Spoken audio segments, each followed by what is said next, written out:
All right, it's going. Yeah, it's always nice to start off a show by yawning, wiping Yeah, wiping the fatigue from your eyes. bringing,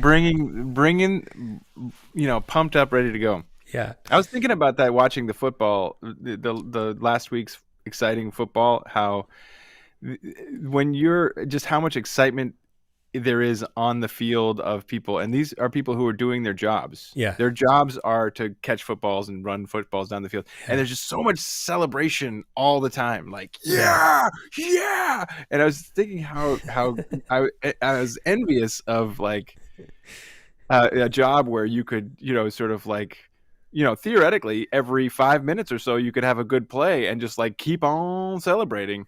Like, Just like, oh, I was imagining you're like at your desk in the middle of a stadium. You've yeah, got oh yeah, 25,000 people that are cheering on your great comments that you make on a conference call. yeah. Well, that's an interesting question. Does the audience matter? Because could you just in your office just write a really great email, but just like you nailed it, right? And spike And you know how something. hard it is to really nail an email. Just get up and be like, like flex, and just like how they do that thing, like, Yeah, exactly.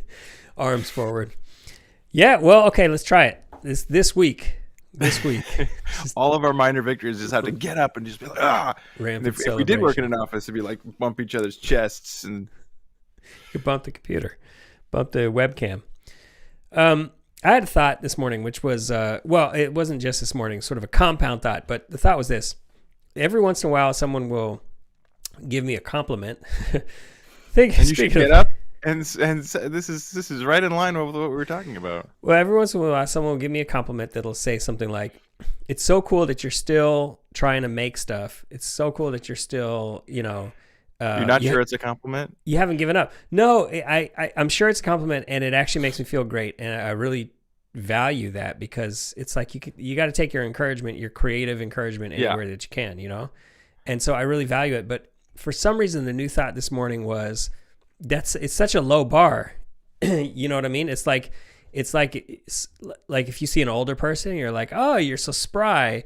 Where it's like, yeah, that's a compliment, but it's with the assumption that, of course, you're Yeah. an old person, you're supposed to be doddering. Right. And yeah, It's so like your monkey really has good handwriting. It's just for a monkey. yeah, so I mean, it is a compliment. I'm not complaining about it at all. It's not a backhanded thing, but it just is. It's reflective of the standard, right? It's reflective of the expectation, which is just Yeah. like, it's so cool that you haven't given up. I mean, that's sort of sad. Well, yeah, but it could mean just this is where we are in the evolution of the species, that like we want to get to Mars where everybody is where everybody gets to do what they want to do, express themselves creatively, and most people are just giving up on it. Hmm. But the leading edge, it's nothing too shocking about like the lone success stories that take up everybody's attention, but to be sort of like in the leading edge of sort of a creative movement that's still, I mean, you are sort of pushing the edge of the frontier. Hmm. It's the frontier of the the self-made artist who is hiking Everest without, the what is it, the Eddie Bauer Ford Explorer version helicopter. Right, and there is something Everest hiking about it, about like leaning into the wind, where you're constantly leaning into the wind, and the wind is pushing you. You're like leaning forward. You Yeah. have to keep the pushing up, because as soon as you stop the pushing, you're just gonna get blown back into your Yeah. recliner chair. Right. Yeah. This is the real adventure. I mean, once somebody gets sort of like swooped up by the big machine, and these are the success stories, and they just have armies of people Do you think making that's them look true? cool. I mean, there's probably very few armies left to make people look cool. Are you kidding? Any movie you see, the credits. Movies. I mean, like, yeah, in movies, like Yes. all of those people were Movies. working to make Hugh Jackman look cool, And frankly, and they're doing a great job. All those people were fired after Logan. Now who knows who's doing it? right. Oh, Was that a movie Hugh Jackman was in? I think so. Okay. I think that was the one where he was Wolverine. I actually want origin to see story. it. It's on my wish list. I think it's actually the Wolverine apocalypse sort of, well, no, it's like the postscript where he's like going back into regular life, but he's gotta do one more job and save a little girl.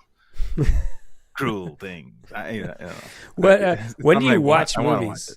I don't. That's why I have such a long wish list. Okay. When you said wish list, it sort of implied that there was actually some progress. It's just a gathering list. When I'm retired, I'll watch them all. I had such a long list that now I've just completely thrown it in the trash because it's not. I mean, I haven't seen anything. I've seen 1 to 3 movies over the last 10 years. So like, the You've been hiking Everest. No, whatever you do, I guess it's easy to blame being a parent. But I know lots of people who are parents who watch movies. Anyway, I kind of envy it. And I do watch. Ooh, I hear myself being reflected back a little bit. Okay. Anyway, I do watch some stuff, like some TV shows and stuff. Like I've told you, we watch The Voice as a family. So it's not like I never watched the television. But somehow being like, this 2 hours, I'm going to watch this movie is just an expended. It just feels like a luxury that's not easily available. Yeah. But it could just be a prioritization thing. It's probably evidence of good prioritization. Well, plus you have littler kids. Like if you're gonna watch the gory X-Men sort of like whatever, this super gory stuff, and that's true. Is that your kids aren't going to be into it? Maybe, and if they did walk in and they were just seeing people dismembering each other, well, it's like you feel bad about that. Then yeah, a lot of our that's very true. So the movie time. Oh, so okay, you're actually right. I watch plenty of movies because we have family movie night. It's just not any adult movies that people talk about. You're right. I have watched plenty of movies. I'm sorry. Rewind the tape and delete that part because I've watched them, but I've just watched kid-friendly movies. Pixar. Now I realize I spend 4 hours a day watching movies. Just the same. But you're right. Pixar That's what it is. It's like by the time the kids go to sleep, I don't have 2 hours left. You're right. Here's a question for you. This is show number 30. We've been doing this for 3 decades. We haven't gotten that much better. No, it's a surprise. We don't really know what we're trying to do. It may be part of the what do you think? Would you like to reflect on show number 30 on 30 recordings of us talking to each other with no one else listening? I heard a quote of some famous person saying, "You know what's really interesting about the internet is all these people putting up content that nobody's watching." It is interesting. It is interesting, and it's this might be the sacred treasure trove of the post-apocalypse of like all the people somebody. Once they can't do this anymore, and then all of a sudden they find all of this footage and they'll be like, let's find stuff that's never been seen. but yeah, no, I think it's fun, and I think that's a big important thing, and it does make me think about the marketing aspect of this sort of thing. Like, do we want people to see it? And if we do, then it puts the onus on us to sort of say what it is. And I still am waiting for the lightning bolt of clarity about what it is, and yet I think it's worthwhile. It's like, well, it's kind of fun. It helps get us unstuck a little bit, doesn't it? I mean, I feel like it's been part of a general overall unsticking for me in the last year or so. Yeah, and I believe more that, yes, not believe more. I don't know why I said believe more. But more so to me, I believe that this is actually, I like doing this. I would like to do this more, and I would like to at some point figure out, okay, this is the kind of thing that this is, and when we do that, I feel like we'll be pretty capable. I mean, if we got a format and we got a sort of an angle on it, the game on it, and said, this is what this is, and then we went out and said, hey, this is what this is, I feel like all this time we've been doing this has made me a lot more comfortable in doing it. I bet we'd do a fine job. Yeah. It's like, good, great. After 30 shows. Well, okay, you tell me. What do you think? I think it's fun. It's been good to just turn it on. I don't think it matters that much whether someone watches it or not. I mean, we have gotten some eyeballs on it and done some experimentation with marketing it a little bit, and it's fun. But it's gotten, it's just like practice for this format, which we'll probably use in work, and I may use in this podcast that I'm trying to do. And so, if nothing else, it's just good. It's reminds me a little bit like when you're young, or actually even no, not when you're young, anytime. Like if you're a musician, you're not always performing for people, right? But you're always, if you love it, you're working on it. You go noodle on it yourself. And so this is a version of noodling on this format and this sort of phenomenon, which, yeah, it's like it's practicing your fingering and it's practicing and it's finding different chord voicings and whatever. It's just part of the practice to be good at this or to get better at it. Yeah. I wouldn't want to say I'm good at it. You're good at this. You're good at this.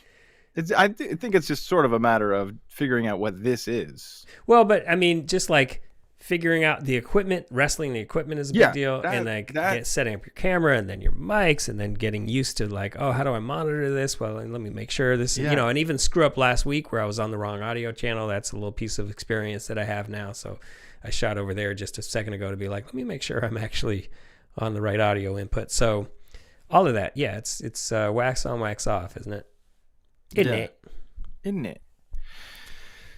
Yeah, man. Yeah, all right. Well, thanks. what are you working on Creative Mall? Well, I I always pause when I say this because it's such a embarrassing thing. I don't know, and it should not be embarrassing, but I think it's worth noting that I feel embarrassed about it. But this whole duly noted. But the TikTok thing. Oh, you're back to it. Well, I mean, Or have you been doing it all throughout? No, I haven't been doing it. I've been trying. So I think I got it in my mind that there's two basic things that I want to do. And I want to come up with a term, or I want someone to tell me the term for this. Is like it's like the mini video essay, and some people do it. Like my favorite people on TikTok, my corner of that multiverse is people who just say, this is what Lacan said about this theory, and but they're really relatable people, and they say this is an example of this thing that this philosopher said, or this is what I think about something that's happening in the economy, or something like that. Like little, but they're mini. I mean, they 3 minutes maximum. But they're people who've learned how to express themselves in a short amount of time, just say a thought, and they put them up. And some people are enjoyable to watch do that. And so I want to do that, like that art form of saying something concise and meaningful and maybe fun is an art form that I would like to do. So I've been trying to do that. I've been like, I get all these bubbles of things. I was like, oh, I really want to talk about this. So I'll pull up my camera and I'll do something, and then I'll listen to it later, and I'll just be like slapping my forehead because it doesn't make sense. It's incoherent. But I feel like I had a moment this week where I watched something that I did, and it's still far enough off from what I want it to be, but I got the sense that like, oh, this could be something that I work up enough that it's sudden that like all of a sudden, like I'm gonna crack through the other side where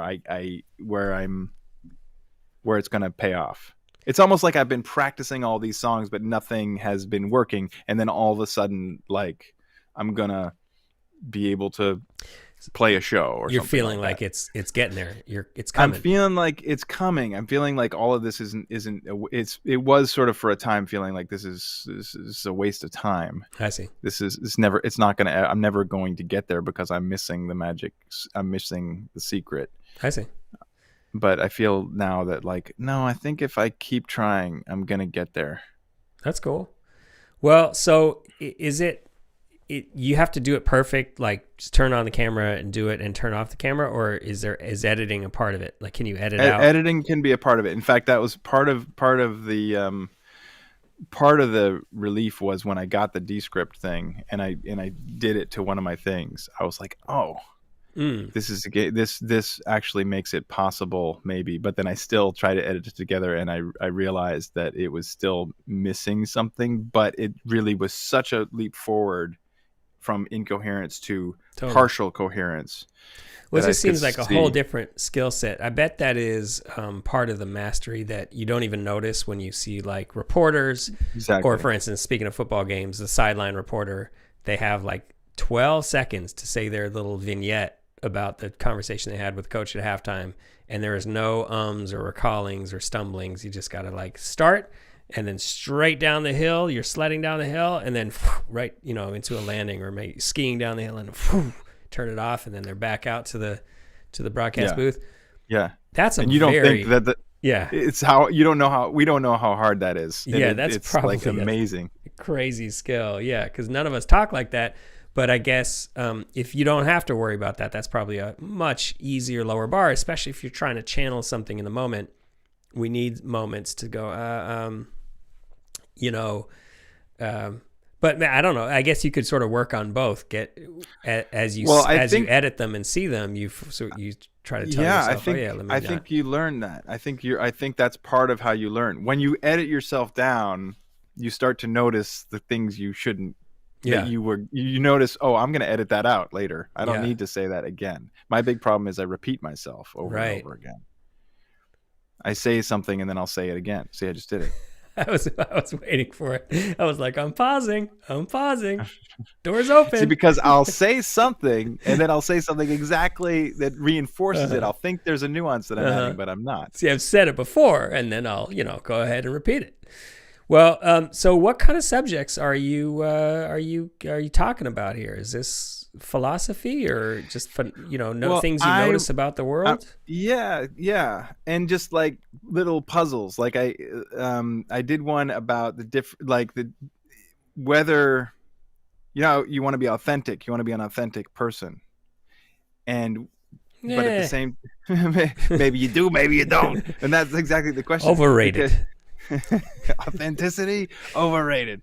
But then again, a lot of people tell us there's a whole school of thought that says the way that if we just react quickly to a stimulus, then we're no better than the animals. And what humans have going for us is that we can actually take a break, and have there be a gap between something that happens and how we react to it. We can sort of like something can happen and we can say, okay, pause.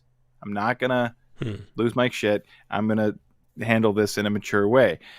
And so that's what sort of being thoughtful is, right?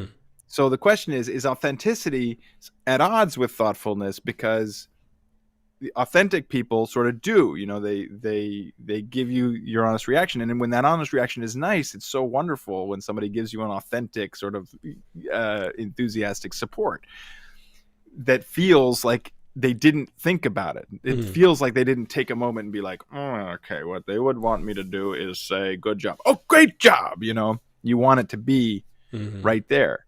But if it's something bad, we need to take a space and be like, okay, I'm not gonna. So that was just something. It was basically, I was just talking about are these two ideals of thoughtfulness and authenticity actually sometimes in conflict or challenging each other? That's the kind of thing that I might say. Got it. And I'm also really huge on Abraham Maslow, so I really want to talk about why I think he's exciting, more exciting than most people would think. Got it. So are you actually doing these? You're recording these things and publishing them? Or no, I'm not publishing them. I'm recording them, testing and then watching them and saying these don't make any sense. I feel like you might counsel me in a similar situation to just put them up. The point is, put them up. Don't worry about it. Put them up. That voice creeps in the back of my mind too, and then I stuff it. Yeah, strangle it impulsively. Yeah. So Yeah, but you said you feel like you're getting close to a line at which you're comfortable hitting the I'm publish button. close to the line, at which point I'll set a different line before I then I'll keep setting the line away from myself until Yeah. I die. Well, that's the danger, isn't it? Isn't it?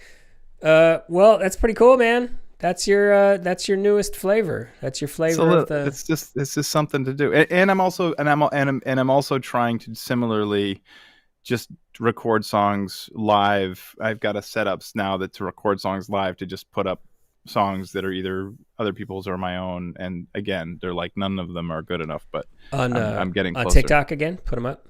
Yeah. So do you have different channels, or you do the same thing? This is the guy who records songs and talks about stuff and record songs. Yeah. Yeah, that's cool. I like it. I mean, that gives dimension, right? That gives dimension. Yeah. Yeah. My brother sent me a little video the other day, just of a guy playing an upright bass, and he was playing along with some funky song that I didn't know, and it was just fascinating to watch. But just because the guy's rocking out so much, he's playing an upright bass and he's just rocking out. It's mostly about his head, and he's a good player. But there's a zillion good players, but this guy, you just couldn't stop watching because of how much he was rocking out while he was playing it. Just some sort of funk song on an upright bass, and you wouldn't, if you drew that out on paper and you pitched it to a TV executive, it wouldn't look like much, but you see it and you're just like, I can't stop watching this. I think that what I look for when I'm flipping through, it feels more like you're meeting somebody, and and what's interesting is somebody who feels like they're authentic. It feels like this is what they're really like, and unless they say something that I sort of like really think is hateful or something, that would be a strike. But like, well, it's his authentic self. Exactly. Wow. He might not like Jews, but Jesus, that's the only one I could use. All right, well, very good. This happened. 30 in the books. Thank you. In broadcast.